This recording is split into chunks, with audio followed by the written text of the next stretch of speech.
Que ceux qui se souviennent encore de la Libra lèvent le doigt. Après une carrière sans éclat, c'est dans l'indifférence générale que la dernière familiale Lancia à coffre a disparu du paysage. Et à ce stade, ce n'est même plus de l'oubli, c'est comme si elle n'avait jamais existé. Mais aurait-elle mérité un autre sort ?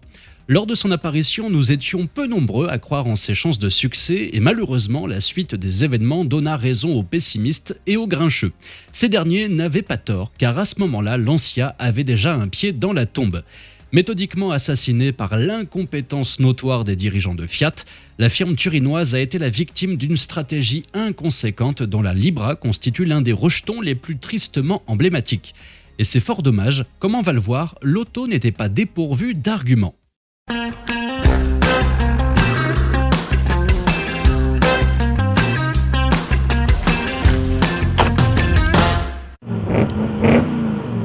Si vous êtes à la recherche de pièces détachées pour votre voiture, je vous présente Ovoco, qui est notre partenaire pour cette vidéo. Ovoco est donc un site internet qui rend l'achat de pièces détachées beaucoup plus facile car il vous propose des milliers de pièces disponibles à travers l'Europe directement livrées chez vous. Le grand avantage, c'est qu'Ovoco vous propose des pièces détachées d'occasion et vous avez une garantie de remboursement de 14 jours si jamais la pièce ne convient pas et le tout est livré chez vous rapidement. Donc pour faire des économies à la fois de temps et d'argent, Ovoco vous permet de trouver ce dont vous avez besoin en quelques clics à des prix beaucoup plus abordables. Vous avez juste à aller sur leur site, vous entrez la marque et le modèle et vous trouverez toutes les pièces disponibles pour votre voiture. Alors si vous avez besoin de pièces détachées, essayez Ovoco dès maintenant, cliquez sur le lien unique dans la description pour visiter leur site. À la fin du XXe siècle, le groupe Fiat renouvela les berlines moyennes de ces deux marques premium. L'une, l'Alfa 156, est restée dans les mémoires pour les motifs que chacun connaît, design d'anthologie, châssis à la hauteur et bien entendu sur les versions de pointe, le légendaire V6 Busso qui constituait un motif d'achat à lui tout seul. L'autre a hélas connu un destin sensiblement moins flamboyant et pour les raisons que nous allons voir, sombra très vite dans un anonymat qu'il est permis de trouver injuste mais qui perdure de nos jours. Si la 156 commence à intéresser les amateurs de youngtimer, la Libra n'attire que les amateurs d'exotisme ou de bizarreries à 4 roues, voire dans les cas extrêmes, une petite cohorte de snobs irrécupérables. De fait, aujourd'hui comme hier, le public de cette voiture s'avère plutôt clairsemé et ce n'est guère surprenant lorsqu'on examine le positionnement du modèle. Toutefois, pour comprendre ce dernier, il importe de remonter quelques années en arrière. Rappelons qu'après le rachat d'Alfa Romeo en 1986, Fiat avait créé une nouvelle entité dénommée Alfa Lancia Industriale SPA, chargée de piloter la répartition des rôles entre les deux firmes.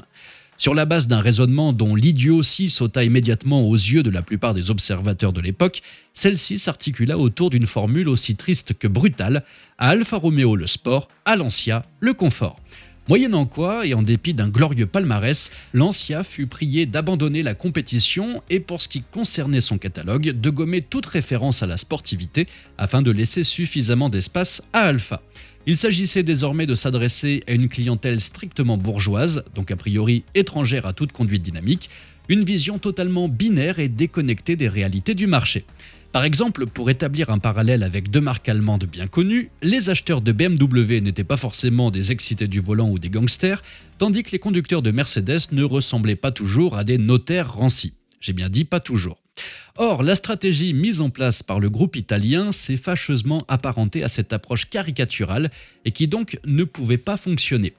Remontons encore en 1982, c'est-à-dire à une période où Lancia s'apprêtait à lancer une offensive produit majeure et couronnée de succès. Cette année-là, la firme turinoise commercialisa la Prisma, qui n'était rien d'autre qu'une Delta à laquelle avait été greffé un coffre séparé. En ce temps-là, l'opération était fréquente, mais la plupart des modèles issus de cette démarche manquaient terriblement de grâce, que l'on songe à la Ford Orion, à l'Opel Kadett E ou à la Volkswagen Jetta. Tel n'était cependant pas le cas de la Lancia, qui ne trahissait pas l'équilibre du dessin initial de Giugiaro et qui parvint à séduire près de 400 000 clients en 7 ans d'existence. Lui succéda une Dedra plus ambitieuse et dont les versions intégrales, équipées du célèbre 4 cylindres Lampredi, suralimenté, retiennent aujourd'hui l'attention des amateurs éclairés. Pour autant, la carrière de la Dedra se prolongea au-delà du raisonnable, mésaventure récurrente chez Fiat qui traduit immanquablement un manque plus ou moins temporaire de ressources, et il fallut attendre 1998 pour qu'apparaisse sa remplaçante sous la forme d'une berline et d'un break dont le style interpella par sa timidité en comparaison de la radieuse 156 présentée un an auparavant. Tout comme ça avait été le cas de la Kappa 4 ans plus tôt, l'auto paraissait d'une discrétion quasiment obsessionnelle, trahissant les maladresses de son cahier des charges. En particulier, le profil flirtait dangereusement avec une banalité mortifère pour une voiture qui prétendait s'attaquer à des références comme l'Audi A4 ou encore la Mercedes classe C. Et il fallait détailler la proue et la poupe pour parvenir à identifier quelques indices d'originalité. Mais ces indices étaient bien trop hésitants pour permettre à la Libra de conquérir une clientèle déjà très efficacement courtisée par les Allemands. Ce n'était pas avec un peu de chrome autour de la calandre ou des optiques rondes au style improbablement néo-rétro que la voiture allait pouvoir engager la conversation avec des concurrentes autrement plus affûtées.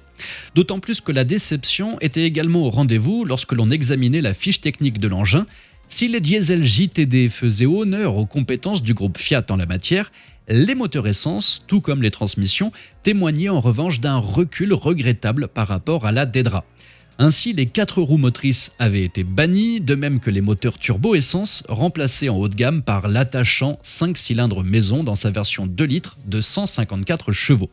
Une puissance honorable sur le papier, mais qui dans les faits ne se démarquait pas suffisamment du 4 cylindres 1,8 litre également proposé, et qui en termes de performance comme d'agrément n'arrivait pas à la cheville du 2 litres Twin Spark de la 156, proposé de surcroît à un tarif comparable. En dépit d'un blason voulu plus prestigieux, la Libra ne faisait donc pas mieux qu'une Fiat Marea, qui disposait exactement du même moteur. Et voilà qui en dit long quant à la fumisterie du marketing du groupe, incapable de définir valablement les identités de ces différentes marques. Dans ces conditions, on n'était plus très loin du sabotage pur et simple, et il est rageant d'imaginer à quoi aurait pu ressembler une Libra digne de ses aînés. Pourtant, tout était disponible sur les étagères de Fiat et à titre d'exemple, une variante dotée du 5 cylindres 220 chevaux de la Fiat Coupé aurait pu donner naissance à un très convaincant break de grand tourisme, susceptible de croiser le fer avec une BMW 328 e-Touring.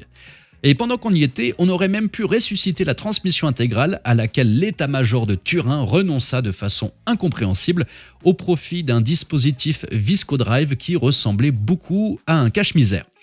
Certes agréables pour l'esprit, ces rêves rétrospectifs ne peuvent néanmoins rien contre l'impitoyable réalité du marché et avec un peu plus de 160 000 unités fabriquées jusqu'en 2005, l'opération Libra s'est soldée par une amère déconfiture. Visionner de nos jours les spots publicitaires réalisés pour le lancement de l'auto laisse songeur. Le recrutement de Harrison Ford a dû coûter un bras, mais le discours d'ensemble reste très flou. Qu'il transporte un bonsaï ou vienne en aide à une jeune femme armée d'un revolver et poursuivie par des malfrats, l'acteur joue consciencieusement son rôle, mais la démonstration ne convainc pas. Insuffisamment dynamique pour attirer les conducteurs actifs, pas assez bien fini pour concurrencer les berlines allemandes dont elle ciblait les acquéreurs potentiels, délibérément privée de moteurs essence réellement performants, la Libra ne pouvait que jouer les figurantes sur la scène européenne. Elle s'est effacée comme elle a vécu, sans faire du bruit, un peu comme ces vieillards isolés dont on ne découvre le décès que des années après leur dernier soupir. Drame de la solitude, titrent alors les journaux, et semblablement délaissée par ceux qui étaient chargés de la vendre, la malheureuse Lancia a finalement connu le sort que lui réservaient ses concepteurs. À présent, son absence totale de notoriété la condamne à végéter dans les tréfonds des sites de petites annonces et sur les parcs de vendeurs de bagnoles d'occasion pas forcément très reluisants. Personne ne lui prête la moindre attention, c'est donc le moment de vous montrer plus finaux que les moutons qui nous entourent et de redécouvrir ou de découvrir les vertus d'un modèle qui, notamment en break, s'avère bien plus attrayant qu'on pourrait le penser a priori. Bien sûr, le raffinement auquel l'auto prétend est un peu survendu, notamment les fausses boiseries du mobilier de bord qui sont particulièrement ratées, les plastiques qui ne sont pas toujours à la hauteur et l'écran du système d'infotainment qui fait sourire aujourd'hui. Mais c'est une machine confortable, agréable à habiter et plutôt fiable. Les facéties de ses devancières ne sont plus qu'un souvenir. Elle n'a évidemment pas le charisme d'une 156, mais présente au contraire des atours un peu gourmets. À vous de savoir aller au-delà de sa timidité et de ses allures de demi-madone provinciale pour en explorer la séduction. Celle-ci se révélera au fil des kilomètres et un beau jour, en la rejoignant sur un parking encombré de SUV grisâtres, l'émouvante désuétude de sa distinction vous frappera au cœur. tout en épargnant votre porte-monnaie. Les rares exemplaires disponibles à la vente ne risquent pas de vous ruiner. Si vous vous aventurez à sauver l'un d'eux d'une destruction à peu près inévitable, je suis sûr que vous ne le regretterez pas. Merci d'avoir regardé cette vidéo en collaboration avec Ovoco. N'oubliez pas de cliquer sur le lien dans la description si vous êtes à la recherche de pièces détachées pour votre voiture beaucoup moins chères. N'oubliez pas de vous abonner, de liker, de commenter et de partager. Et on se donne rendez-vous dans la prochaine vidéo. Ciao!